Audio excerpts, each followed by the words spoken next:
Ian Wright. Perfect, thank you. Ian is a field biologist with over a decade of photography experience. He specializes in macro and wildlife photography, but also enjoys photographing people and people doing the science that they do, which is pretty cool. He started shooting with SLRs as a hobby in 2008, and that has just blossomed into a passion for documenting the species and behaviors that he finds, helping fellow scientists document their work that they do.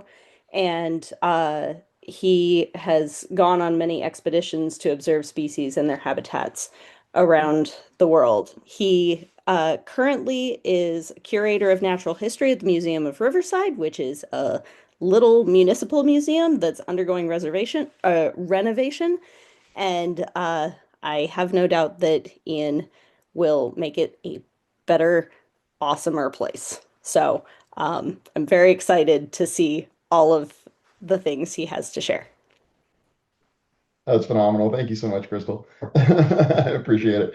I used to work with Crystal as well at the UCR entomology department. I kind of spent, boy, my summers and after high school there, and moved my way to Texas to do my master's, and saw a lot of bees out there, and then I came back to Southern California. So I'm very fortunate to have this opportunity to be a curator here at this little museum. We're ticking along, and if anybody is in Riverside, um, Southern California, come on out in 2027,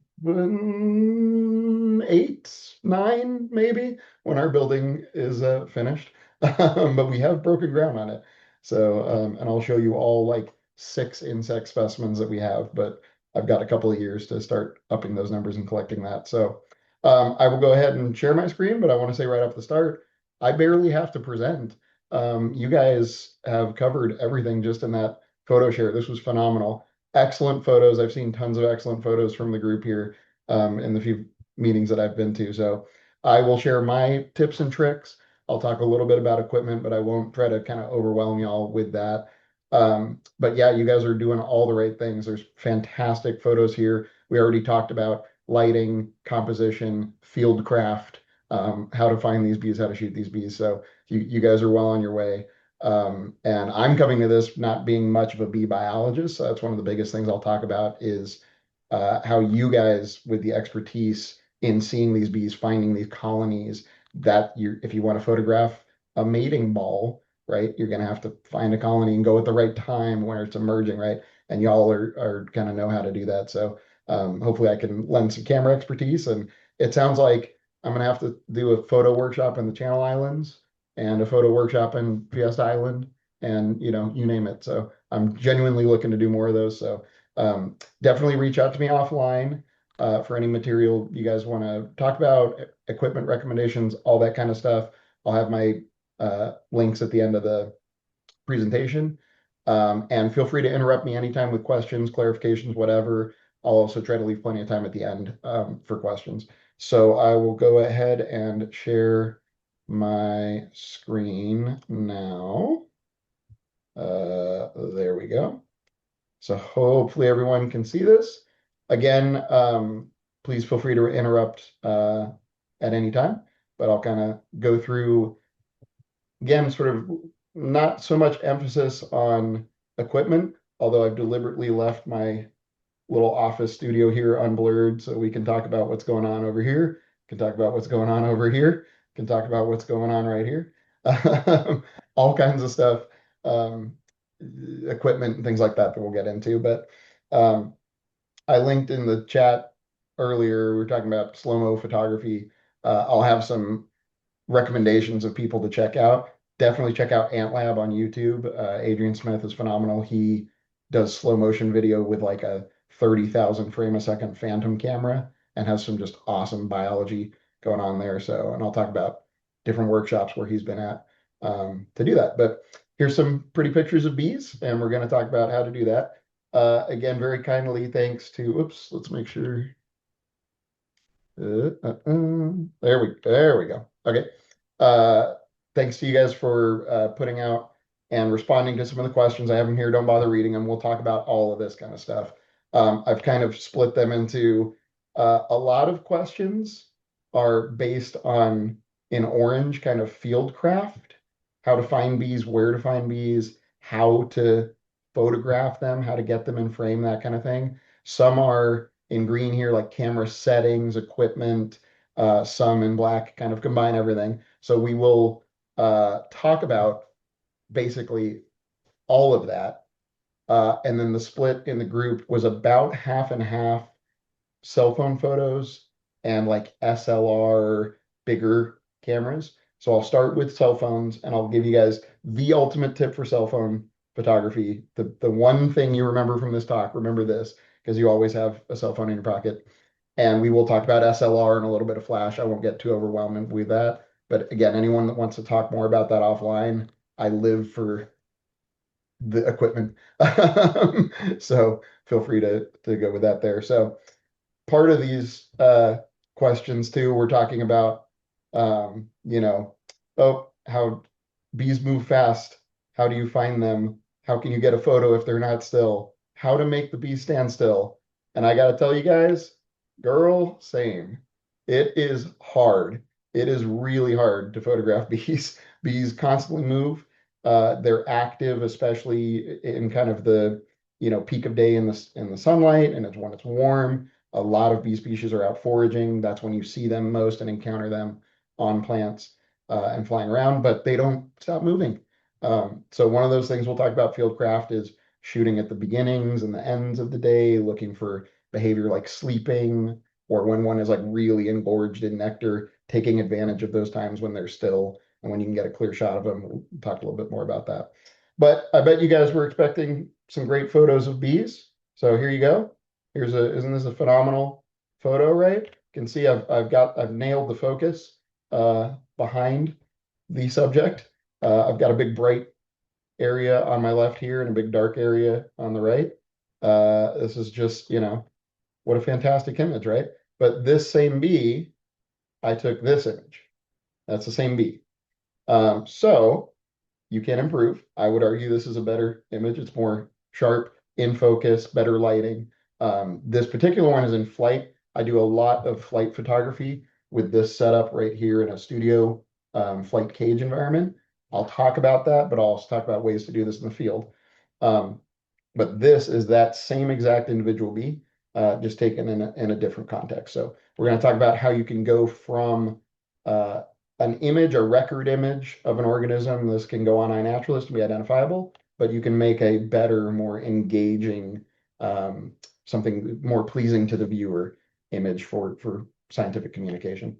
You can go from taking a macro photo of a spider to one that's much more punchy, engaging, grabs a viewer's heartstrings. So that's a little bit more what I want to talk about. And the biggest thing with all this, these are the top tips for any photography, and I'll give you the cell phone tip. The absolute best thing you can do in photography is to know your subject. If you're a ballerina photographer, right? If you're a dance photographer, if you're a model photographer, if you shoot cars, if you photograph cars, you should probably know where the emblems are on a car and what they mean. And you might be interested in this Corvette has this particular engine. So you'll get a better photo of that engine because you're interested in that, right? You will know what needs to be photographed, how it needs to be photographed, how that story needs to be told. So knowing your subject, especially in wildlife and macro insect, anything with animals and plant photography, you really need to know your subject. You know where to find it, when it emerges in the year, when in the day you can get it, things like that, and know where to look for it and where to find the darn thing. So again, you guys already know that. It's just combining that with the sort of technical knowledge of how to get that on camera. The best thing for knowing your camera and getting part A to go to part B is to know this equipment inside and out, like the back of your hand. Know what every button does. Look how many buttons are on the back of this thing. Know what every button does, because what you want to do is know your equipment so well that you forget about it. You don't have to be. How many times have people been fumbling with oh, but did I get the right setting or whatever? You want to have that all fade to the background and be muscle memory so that you're focusing on your subject's behavior. The bee is just getting ready to take flight. That's when I want to get the photo. You don't want to be fumbling with the shutter speed and the f-stop during that. So knowing your equipment inside and out, if you have a camera, just shoot with it loads. If you are getting into SLR, really learn how the equipment works, what those functions mean. We'll talk a little bit about that now. And with macro, especially macro, the best shots you're gonna, just because of the physics, we're looking at a microscope basically through these things that are this big. It's different if you're photographing a moose or something like that. Macro is so small, and you have such small um, depth of field is what it's called. The slices of what is in focus, just like a microscope. You get that one little slice of the tip of an antenna in focus. Uh, because we're going to be shooting at higher apertures to try to correct that, you really need to add supplemental light, both in macro case, mostly for building the whole image, but it also adds color, it adds sharpness and detail, and I'll talk about the technical reasons why that is. But again, we'll start with cell phone, and all of this, what I'm going to talk about, is applicable to cell phones. It's just kind of hidden behind when you take a cell phone, you just kind of go boop and take the photo. But there's a sensor in that cell phone, and there's a whole lens apparatus that is doing all the same things. And there are some apps. Somebody asked about apps. There are some ways that you can control some of that, but for the most part, you're a little more limited here. But we'll talk about ways that you can add that. So the main thing you need to understand with photography, and this is the same with every camera, cell phone, all the way back to a pinhole camera or glass slide plates, everything like that. And again, forgive the folks that already know this stuff, and this is old hat. You have three basic controls over what an image is going to look like. Basically, how much exposure, how bright the image is going to be. That's your ISO. You may have heard of that. Your shutter speed, which is measured in like 1/50th of a second, or if it's real slow, it's like 20 seconds long, but it's measured in seconds. And then aperture, which is measured in f-stop. You might have heard f8 and f16, and what do those mean? We will get into that. You want to combine the three of those in such a way that you get a good exposure. You don't have anything that's too bright or too dark. This is a pretty good exposure. This is using flash, but I'll talk about that. This would be if the exposure was too dark. So that could be like you're using too fast of a shutter speed, you're not letting enough light in, or you have too high of an aperture, an f22, right? It means a really tiny little small pinhole versus like f2.8 is really wide open. So just less light is getting in for all other settings being the same. So this is underexposed. You can't make out enough detail. It's too dark in the dark areas. This is overexposed. You have areas where there's too much flash, too much light. You guys have probably all done this with photographing bees in bright sunlight. It's really difficult to control the clipping of the highlights where you get too much exposure here. Again, if you look at a properly exposed image, you want to look, can everybody see hopefully my cursor? You want to look down here at the histogram where, let me actually get rid of that. There we go. The histogram here shows you basically it's like a bar graph of the pixel gradation from black to white. So if you have a big lump of the histogram all the way on the right side, that means you're blowing out all the highlights. If you have it way on the left side, that means it's way too dark of an image. So you want something about in the middle. Birders, we'll talk about exposing to the right. I can get into the technicals of that later if anyone wants to, when you're editing, and how you can pull highlights down and bring shadows up. But basically, you're trying to get something in the ballpark here. So again, generally, this applies to all cameras. ISO is kind of the easiest thing to think about. Lower ISOs mean your sensor, the little pack of light sensing pixels that make up your image, are less sensitive to light at lower ISOs. And it's just like cranking up a dial. It's more sensitive to light at higher ISOs. So this is why you get, like, if you're photographing the Milky Way, you need a high ISO. Or left. For macro, you pretty much you need to shoot higher ISOs than you might think normally too, because you're trying to build up the image with flash. I'll talk about that. If you want to freeze motion where you have wings, where you don't see a blur, like you've probably taken a bunch of bee photos that have a lot of blur in certainly the wings, if not the body. Trying to get sharp detail of something that is moving requires a really fast shutter speed. So again, ISO is just dark to light. Shutter speed and aperture have affect the exposure of an image, but they also affect other aspects of the image. Shutter speed affects how blurry the image is, and aperture affects how much depth of field is in the image.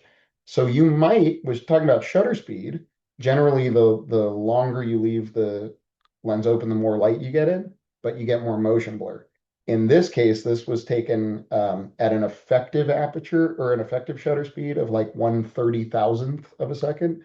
I can explain how that is using low power flash, but I won't get into the technicals. I can talk about that later. But you might have situations where you want motion blur. You want to communicate. This is a Alex Wild photograph of army ants, driver ants, on the move, setting up a new bivouac. So you want to communicate how the rapidity of the movement, the overwhelming nature of them going along this trail. So it could be something you want to use in your storytelling. Aperture, again, is measured in f-stop, goes from 1.8 or 2, big wide open, all the way down to f16, f22, f32, real little pinhole. So you can imagine the more light, the bigger the aperture, the opening of the lens, the more light you get in for the same exposure time, and vice versa for the small ones. But again, it has the impact that if you shoot at a very narrow aperture, like this is probably taken at f2.8. Nikki Bay is another great photographer to check out. Here he is drawing the viewer's attention right to these turbulent eyes of this male mayfly, um, showing off this unique aspect of their biology. And you lose everything behind and everything in front of this. So it focuses the viewer's attention right on what Nikki wants you to be looking at, versus something like a focus stacked image. This is kind of the other extreme where you're putting slices together and stacking focus on a bee with covered in pollen. I can talk about how to do this. I don't have any slides in this presentation on that, but if anybody's interested in focus stacking, I can get into that. But we'll go. So all of that is applicable to all kinds of cameras, including your cell phone. So we'll talk about cell phone photography right now, because a lot of folks, even the folks with SLRs and stuff like that, you don't always have your SLR on you. Sometimes you forget it in the car. Sometimes you're going on a 20-mile hike and you don't really want to drag all that, but you usually always have a cell phone on you, with that is capable of taking some kind of macro.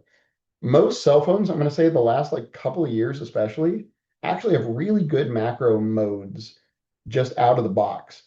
I can talk a little bit about like those clip-on lenses and things like that. I have suggestions for those if anybody wants. My main suggestion is actually to get like the least powerful one of those. They'll advertise it as like 90x zoom and it'll sell for $100. You want the one that costs like $3 and just says like, macro lens in quotation marks, because all you want is a little bit more. These cameras are already pretty good.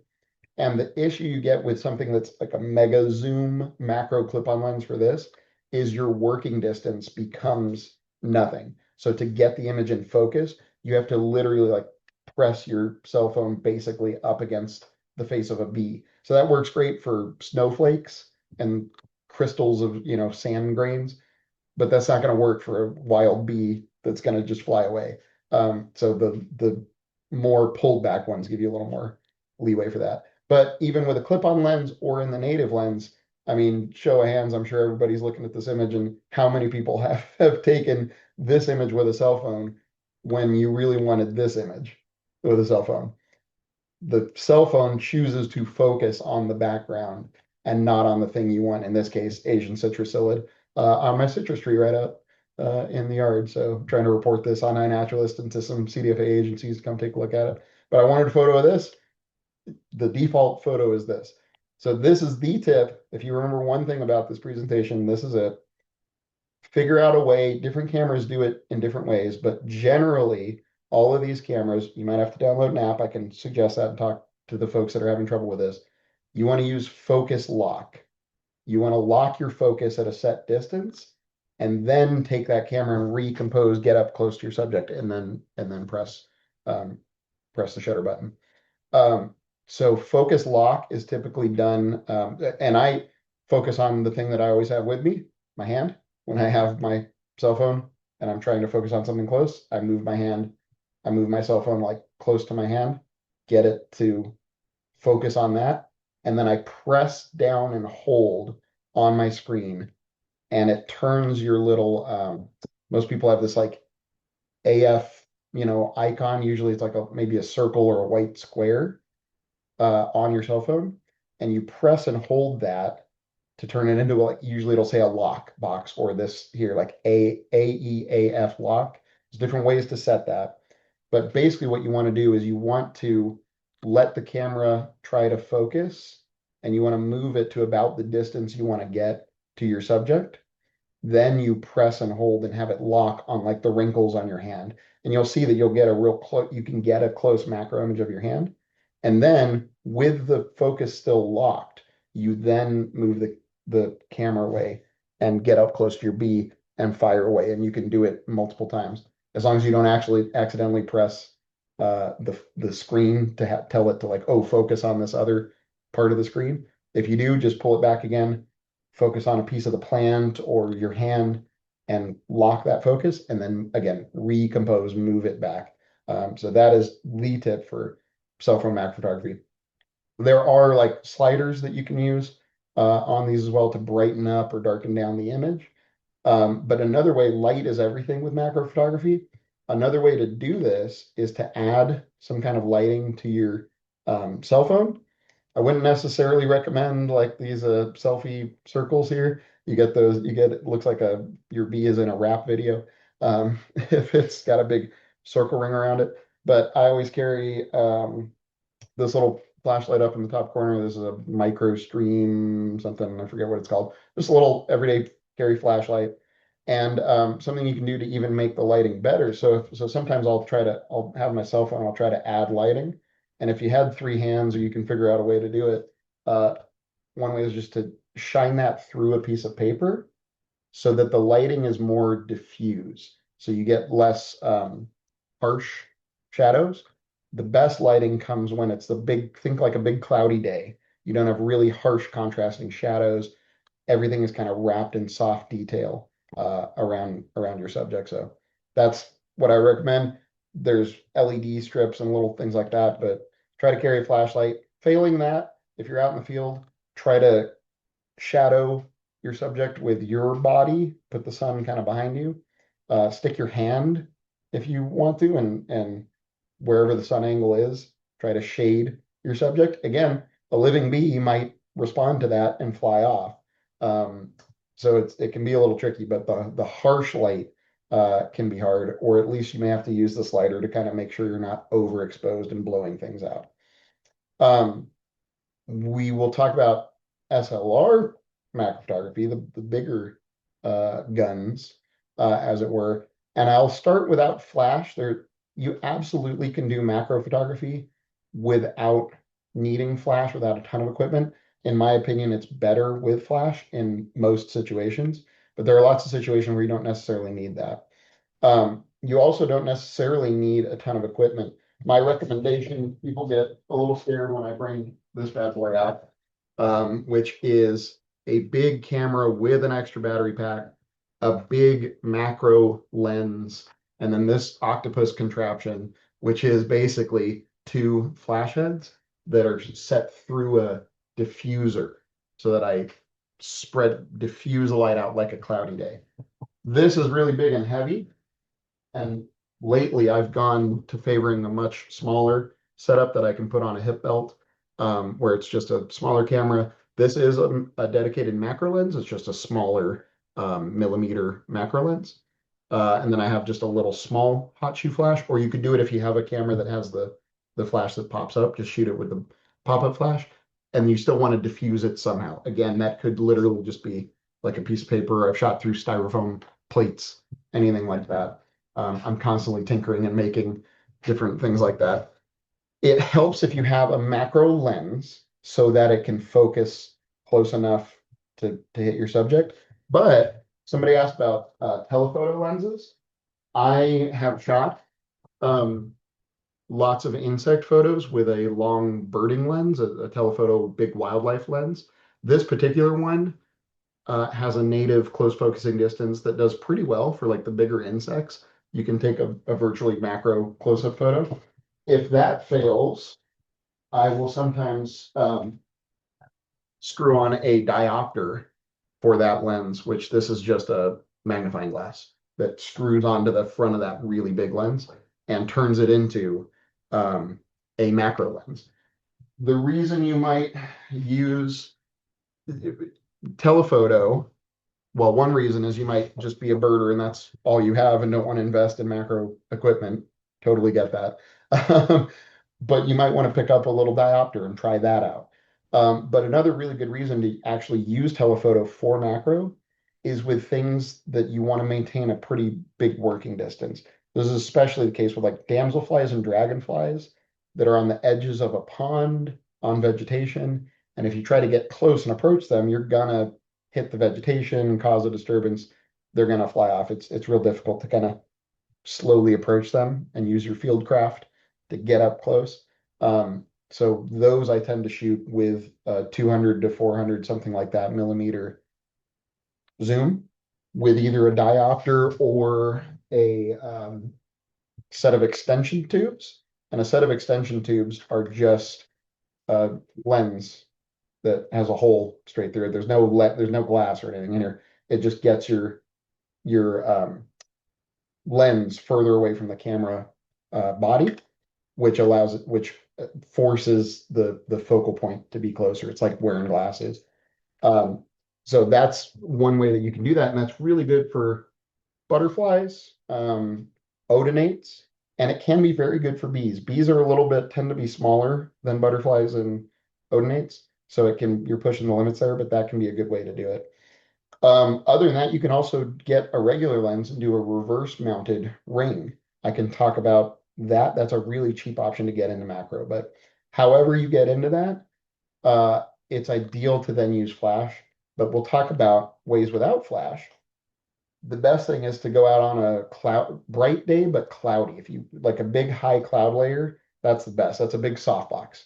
All over your subjects, you're going to get the best detail. You're going to get the best rendering of color without blowing it out or having too much harsh shadow.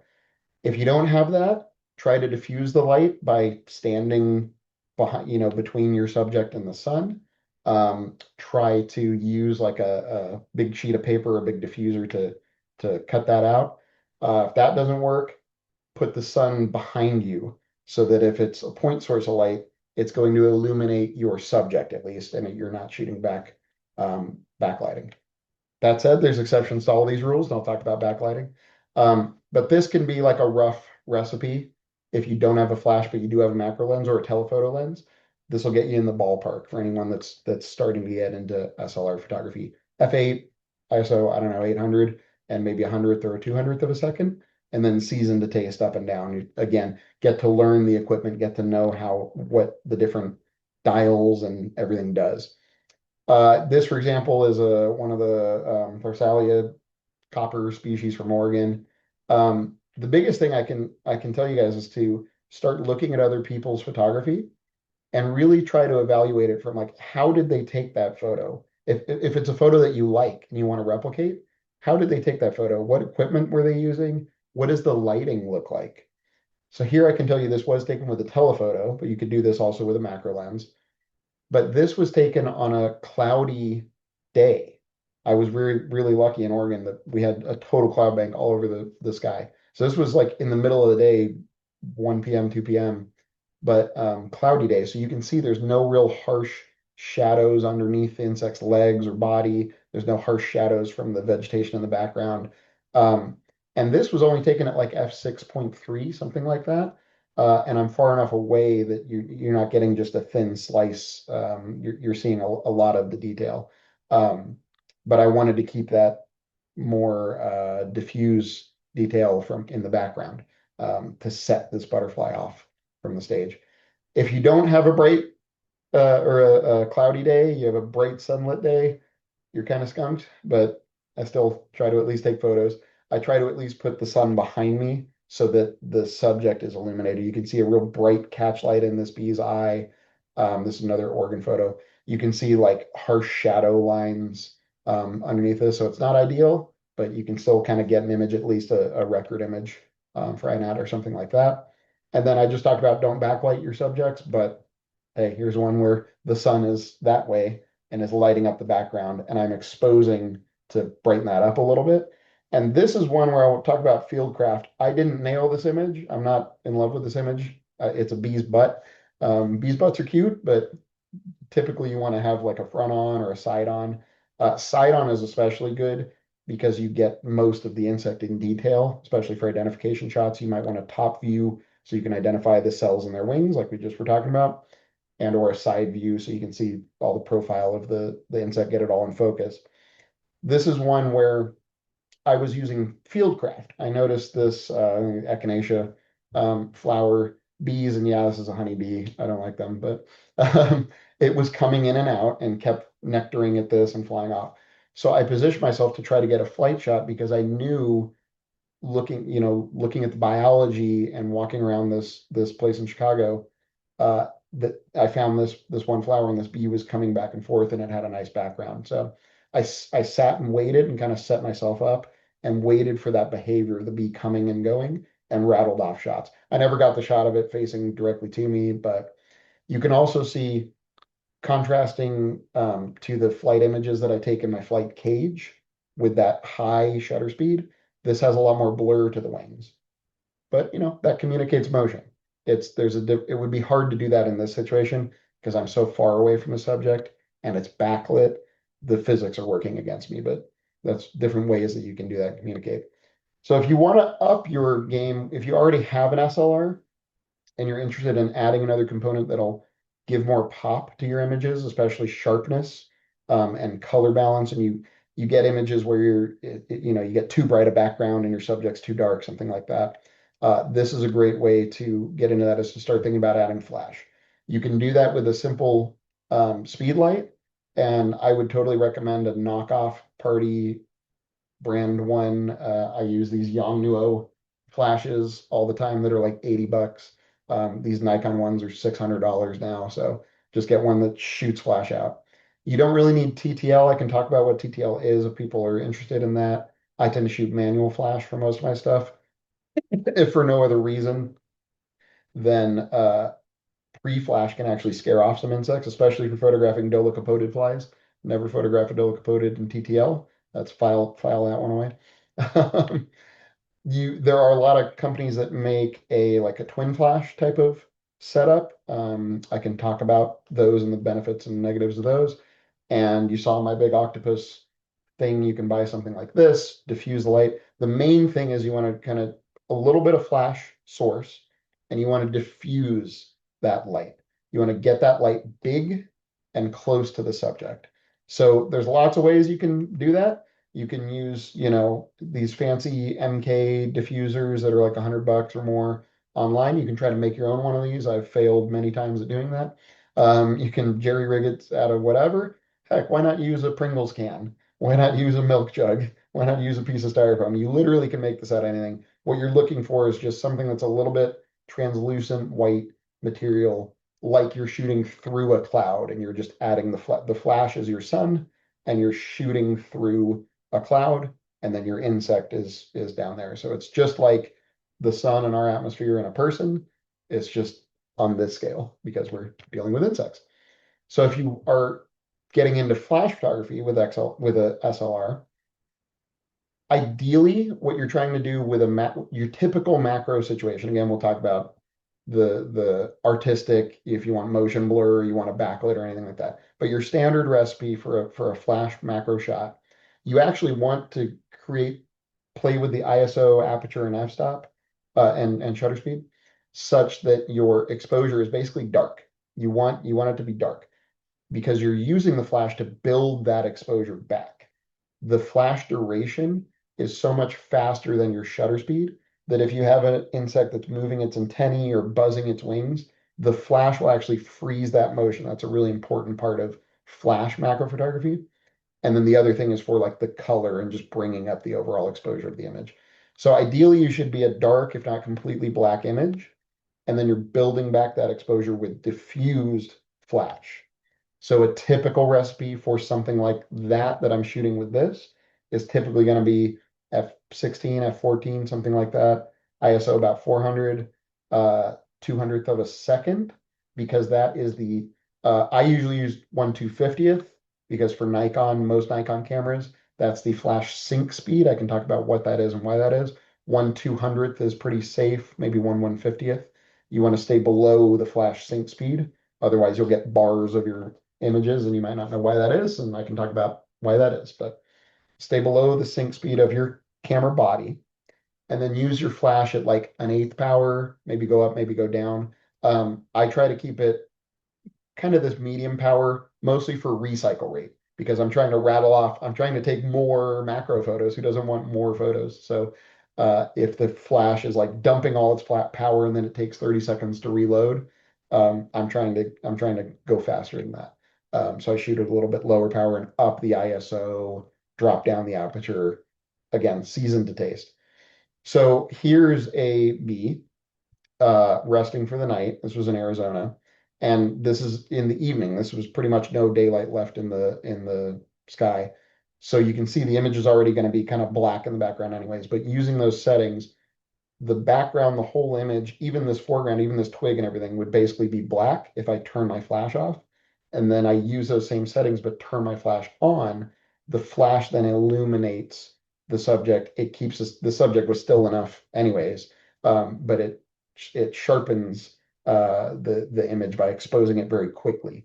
So you see all the detail in the eye and the legs and things like that.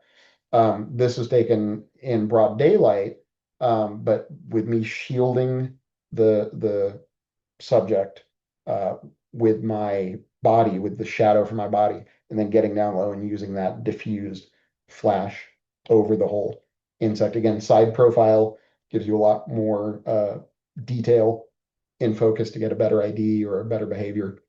Again, the fieldcraft is these were all over these Adrena or something like this. Mining bee was all over this ceanothus bush that was blooming in the spring last year.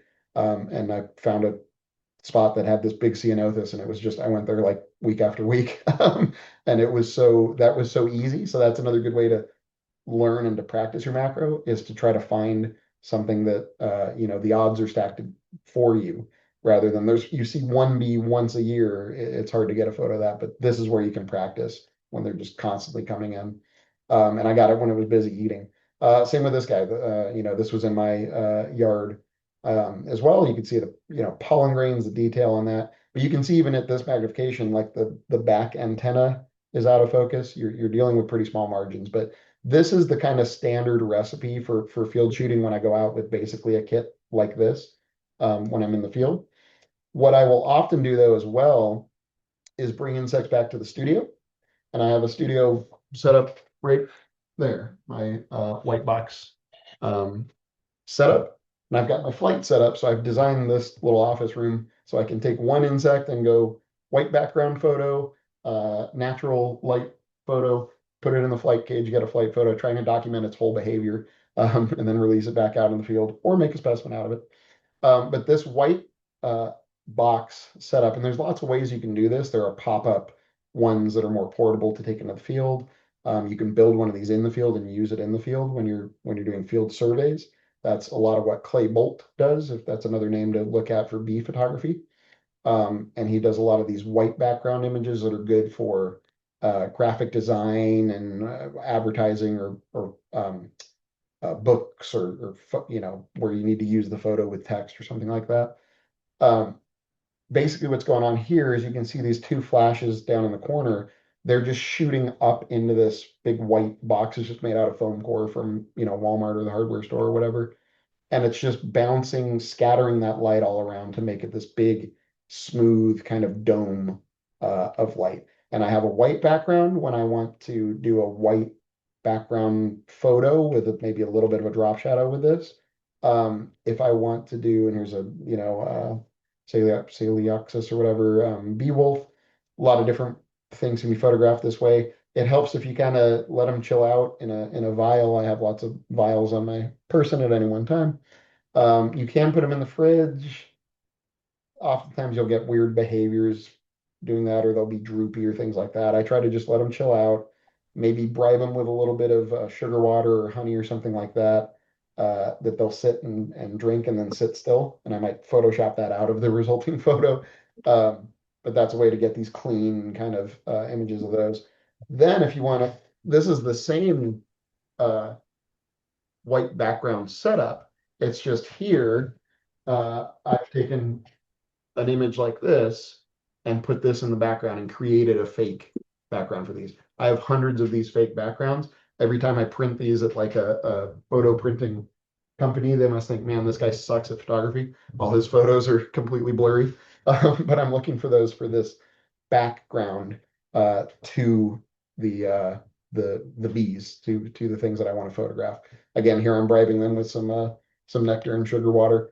But here's a little, I think Osmia bee. This was on a fragment of redbud that was blooming that I took back and put it on it, and it was nectaring. It's a good idea to put some mesh or some tulle or something over your flight box setup so if they fly away, and to have a net on you and to do it in a closed room so you can catch them again and then let them go, just in case they get out. But you can play with some fun reflections and things like that if you shoot on this perspex or a piece of glass or anything like that. So these are some studio shots. Most people here might not be so into that. Um, I'll talk about flight photography and I'll talk about my setup very briefly. I'm not expecting all of y'all to drop $3,000 or $4,000, whatever that was on that setup. But this setup is specifically designed to get insects in flight such that they're still, that they have very little, if any, motion blur. An insect beats its wings so fast that in order to achieve that, you need to shoot at like 10 or 20 times as fast as even like an SLR camera is capable of shooting just out of the box. So you have to have special equipment that does low power, high speed flash. And I'm using the flash exposure here to get to an exposure time, excuse me, of like 1/30,000th or 1/50,000th of a second. I can get into more detail for anyone that is curious about that. But the long and short of it is this allows you to capture that motion and capture bee coming out, emerging from a flower that it's nectaring at. You can get these resin bees, these digger bees were all over a spot in the Palm Desert that I photographed last year. And these males were just like cruising around looking for females, looking to patrol territory. So I was able to get this shot of one and they gave me a great pose. These are a lot of fun to photograph, but you can do this a little bit in the field. Here's another one taken off from I think in Celia. Um, these were all in the studio with a fake background with studio lighting. But and this is a more detailed look at that setup. I've got about 4 flashes going on, a camera, a mechanical, a separate whole extra shutter, the electronics to control that, the guide box to control that, a fake background, all the rest of it. Way too complex. If you want to do that in the field, what you want to look for is combining that field craft. You want to try to find a spot, like I was talking about with that echinacea flower in Chicago, where a bee is going to reliably kind of go back and forth, where that's a nice patch of nectar where you're seeing a lot of them. In this case, this could be an artificial bee habitat where a mason bee hotel that I have in my yard. Excuse the Argentine ants that were dealt with immediately after taking this photo and flew on the bottom and put it in a water moat because we're battling Argentine ants here all over the place. But this was a bee, a mason bee or something like that, that was coming in and out and was getting as a female getting ready to lay eggs and provision and do the whole thing. So she would be reliably doing this every couple of minutes. So I just parked it here and I was getting photos of her, coming in and out. This could be a nectar source. This could be a water source, mud source, something like that in your yard. Again, finding those places like you guys were just talking about at the beginning of this talk, where you can reliably see this behavior and setting yourself up in a position to be able to then photograph it. Again, just like with a cell phone, locking your focus, one thing that can really help with this is to pre-focus. So you can take your camera and you can put it in manual focus. Most macro shooters will shoot entirely in manual focus. They won't try to track it or let the camera go what's they just put it in manual and you rotate the focus dial and you can again use your hand or something and go, okay, that's about the image size of the bee that I want.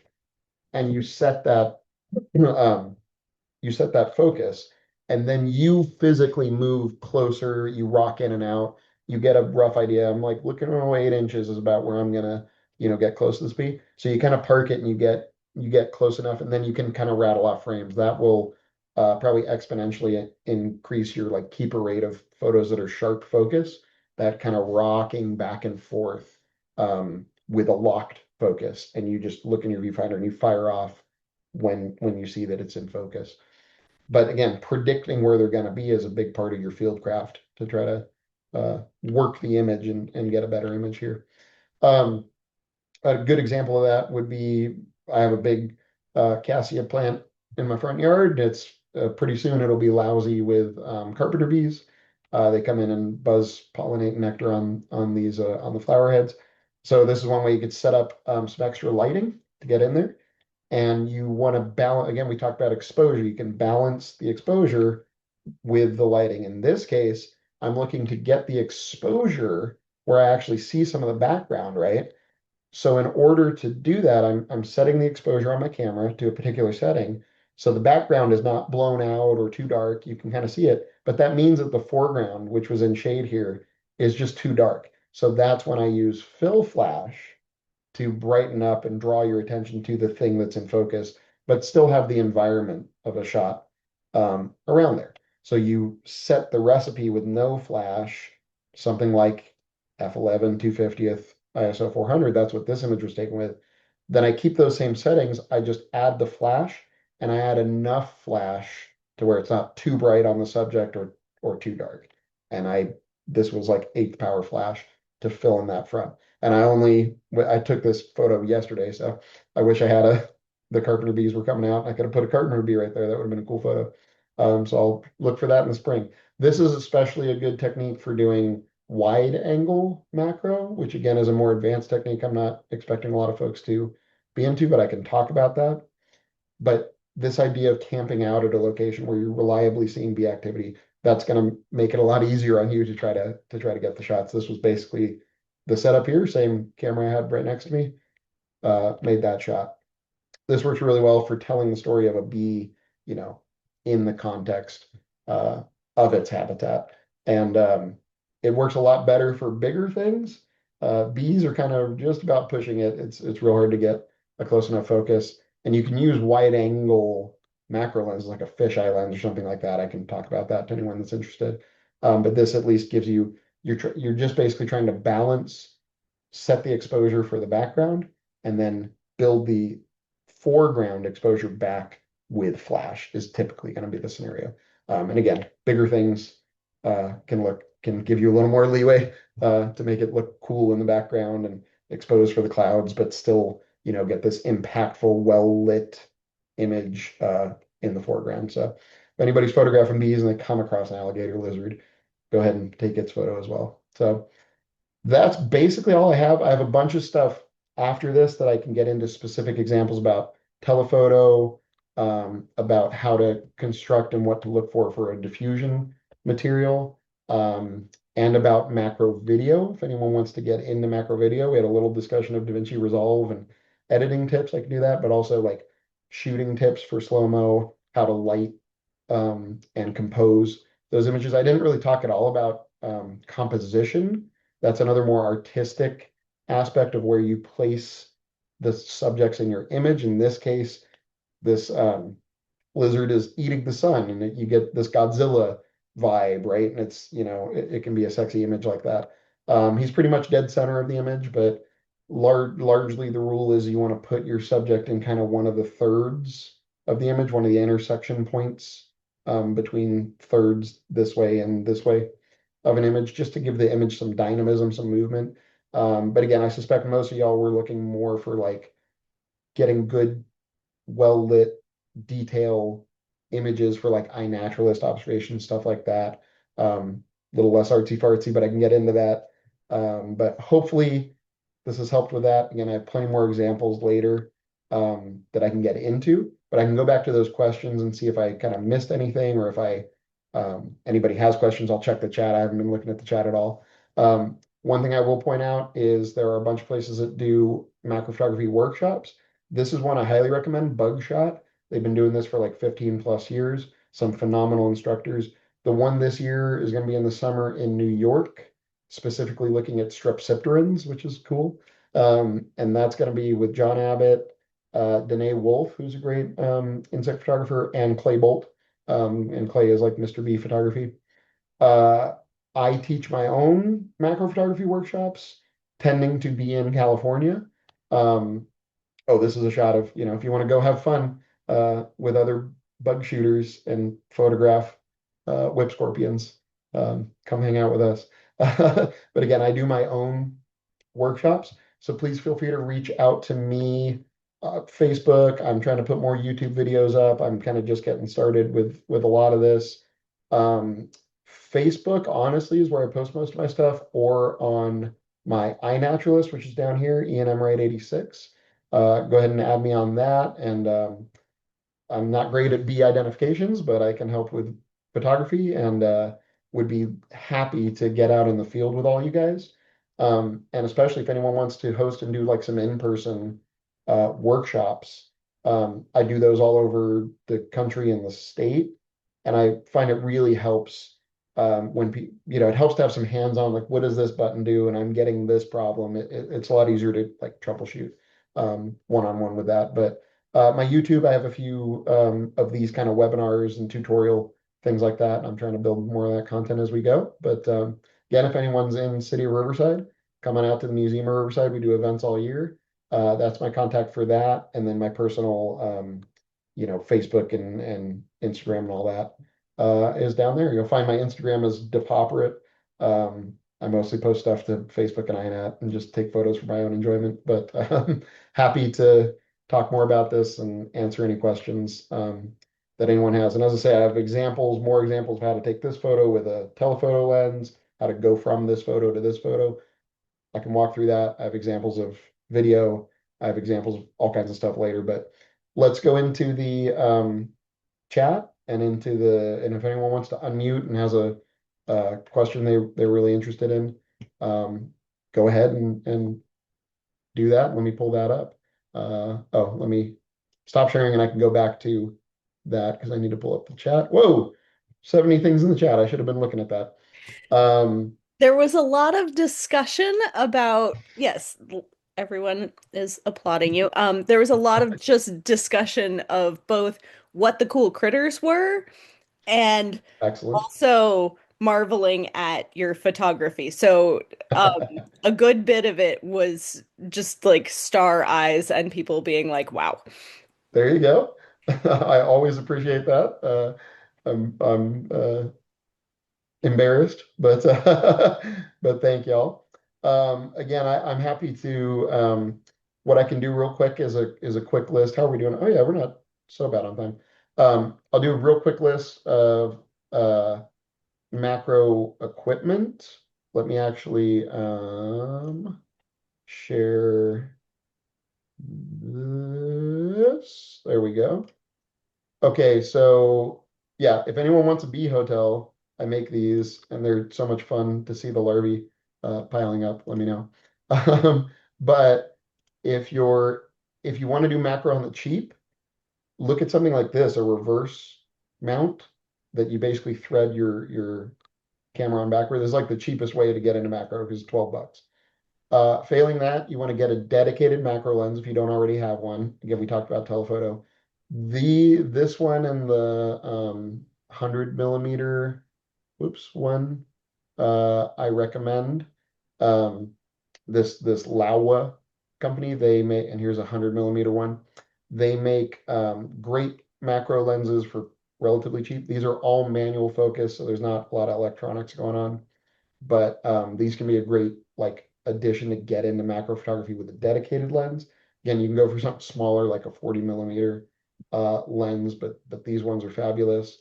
Um, if you want to do autofocus with macro, man, get a used, this is I know everything's expensive right now, but this is relatively cheap for camera gear. Get a used Tamron. This Tamron 90 millimeter macro is fantastic.